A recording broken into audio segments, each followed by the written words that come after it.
नमस्कार दोस्तों। फिल्मी दुनिया में आने वाले हर एक कलाकार की अपनी एक कहानी होती है और लगभग सबकी कहानी में एक चीज कॉमन होती है और वो है संघर्ष। जी हाँ, गुजरे जमाने के जितने भी कलाकार हुए हैं और आज के समय में भी कुछ कलाकारों का जीवन फिल्मों में आने से पहले मुश्किलों से गुजरा है और फिल्म इंडस्ट्री में अपनी एक अलग पहचान बनाने के लिए भी उन्हें संघर्ष करना पड़ा है, फिर चाहे संघर्ष का दायरा कम हो या फिर ज्यादा।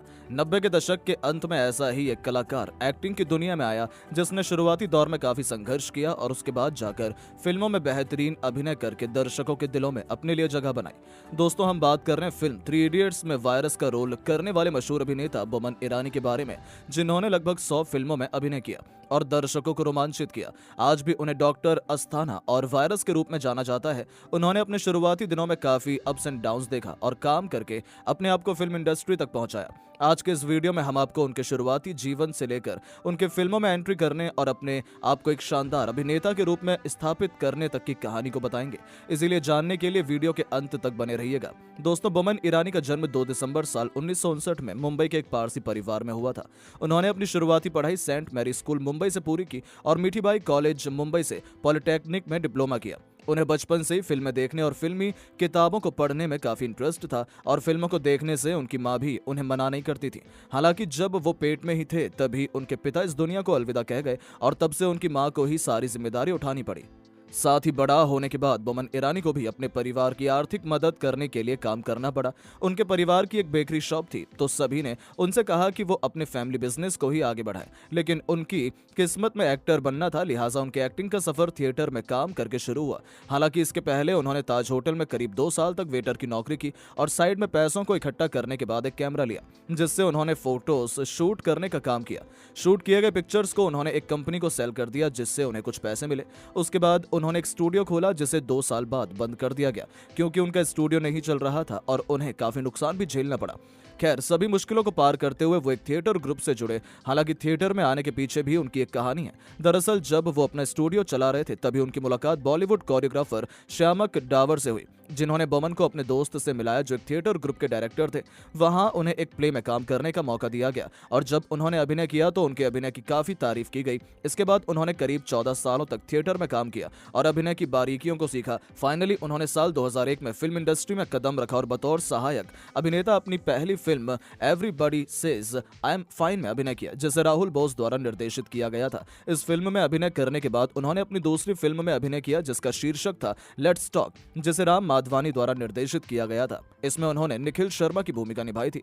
जी हां, उसके बाद उन्होंने एक के बाद एक फिल्मों में अभिनय किया और अपने अभिनय का लोहा मनवाया। दर्शकों के बीच उनकी सबसे ज्यादा लोकप्रियता तब बढ़ी जब वो साल 2003 में मुन्ना भाई MBBS में दिखे। ये एक कॉमेडी ड्रामा फिल्म थी जिसे राजकुमार हिरानी द्वारा निर्देशित किया गया था, जबकि इस फिल्म को विधु विनोद चोपड़ा द्वारा निर्मित किया गया था। वो शख्स विधु विनोद चोपड़ा ही थे जिन्होंने बोमन ईरानी को इस फिल्म में काम करने का ऑफर दिया था। 2003 में आई इस फिल्म से संजय दत्त और ग्रेजी सिंह दोनों ही मुख्य भूमिका में दिखे और इसके अलावा अरशद वारसी, जिमी शेरगिल, नेहा दुबे और सुनील दत्त साहब जैसे कई अन्य कलाकार भी इस फिल्म में शामिल थे। वहीं बोमन ईरानी भी एक सहायक भूमिका में दिखे। उन्होंने डॉक्टर JC अस्थाना का किरदार निभाया था। बहरहाल बॉक्स ऑफिस पर फिल्म रिलीज हुई और दर्शकों ने इसे काफी पसंद किया। इसके हर एक कैरेक्टर को लोगों का काफी प्यार मिला। इस फिल्म ने काफी अच्छी कमाई की और फिल्म के निर्देशक राजकुमार हिरानी से इसका सीक्वल बनाने का फैसला किया। हालांकि वो चाहते थे कि सभी कैरेक्टर को चेंज किया जाए, लेकिन ऐसा नहीं हुआ और साल 2006 में फिल्म लगे रहो मुन्ना भाई को रिलीज किया गया जो एक बड़ी सफलता रही। संजय दत्त और अरशद वारसी के अलावा सभी कैरेक्टर को अलग अलग रोल में कास्ट किया गया था। बोमन ईरानी को दोनों फिल्मों में ही काफी प्यार मिला और उन्होंने फिर कभी पीछे मुड़कर नहीं देखा। दोस्तों, उसके बाद उन्होंने मैं हूं ना, लक्ष्य, वक्त, नो एंट्री, कल, शादी से पहले, खोसला का घोसला, डॉन, किस्मत कनेक्शन, दोस्ताना, लक बाई चांस, कम वक्त इश्क और थ्री इडियट्स जैसी फिल्मों में अभिनय किया। साल 2009 में आई फिल्म थ्री इडियट्स फिल्म ने भी उनके अभिनय करियर में 4 चांद लगाने का काम किया। ये कॉमेडी ड्रामा फिल्म थी जिसे राजकुमार हिरानी द्वारा ही निर्देशित किया गया था और इसके निर्माता भी विधु विनोद चोपड़ा ही थे। इस फिल्म में आमिर खान, आर माधवन, शर्मन जोशी और करीना कपूर जैसे कलाकार लीड रोल में दिखाई दिए और बोमन ईरानी वायरस की भूमिका में एक महत्वपूर्ण सपोर्टिंग रोल में नजर आए। इसके अलावा कई अन्य कलाकारों ने भी इसमें अपना अहम योगदान दिया। बॉक्स ऑफिस पर रिलीज होने के बाद फिल्म ने काफी अच्छी खासी कमाई की। इनफैक्ट ये फिल्म सुपरहिट रही। आज भी इस फिल्म को उसी तरह पसंद किया जाता है जैसा कि जब ये रिलीज रिलीज हुई थी, बमन ईरानी को इस फिल्म के बाद और अधिक लोकप्रियता हासिल हुई। वैसे इस फिल्म के गाने भी लोगों को काफी पसंद आते हैं और आज भी लोग इसके गाने को सुनते हैं। खैर, बमन ईरानी ने इस तरह की फिल्मों में दमदार अभिनय करके ये साबित कर दिया कि भले ही उन्होंने फिल्म इंडस्ट्री में लेट कदम रखा, लेकिन अभिनय करने के मामले में वो भी किसी से कम नहीं है। Jolly LLB, Bhoothnath returns, happy new year, PK, Dilwale, housefull 3, total Dhamaal, runway 34, Uunchai और डंकी जैसी कई शानदार फिल्मों में अभिनय किया और अपने आप को एक शानदार अभिनेता के रूप में स्थापित किया।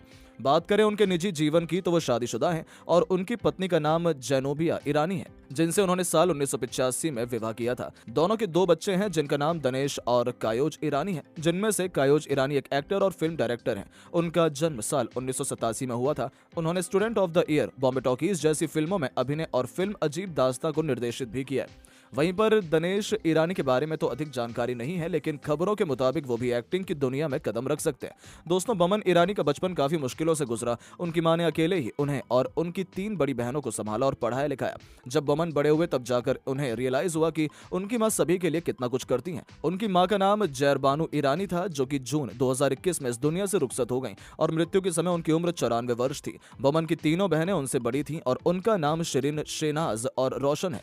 हालांकि उनके बारे में भी इससे अधिक जानकारी नहीं है। खैर, वीडियो में आगे बढ़े तो बमन ईरानी ने मुन्ना भाई, एमबीबीएस और 3 इडियट्स से ऐसी लोकप्रियता हासिल की कि आज तक लोग उन्हें ज्यादातर उन 2 फिल्मों के लिए जानते हैं। हालांकि उन्होंने कई अन्य फिल्मों में भी अभिनय किया, लेकिन ये 2 फिल्में दर्शकों को छू गईं। इसमें कोई संदेह नहीं है कि बमन फिल्मों में एक मंजे हुए अभिनेता हैं और दर्शक भी उन्हें काफी पसंद करते हैं। आज भी वो फिल्मों में पूरी तरह से एक्टिव हैं और दर्शकों को अपनी दमदार अदाकारी से रोमांचित करते रहते हैं। 64 साल के हो चुके बमन ईरानी जी के अच्छी सेहत की कामना करते हैं और आशा है कि वो इसी तरह फिल्मों में अपना योगदान देते रहेंगे। वहीं आपसे ये उम्मीद है कि आपको उनकी ये जीवनी पसंद आई होगी। बाकी अगर आप उन्हें और उनकी अदाकारी को पसंद करते हैं तो वीडियो को लाइक जरूर करें और ऐसे ही अनसुनी जीवनी के बारे में जानने के लिए हमारे इस चैनल को सब्सक्राइब जरूर करें।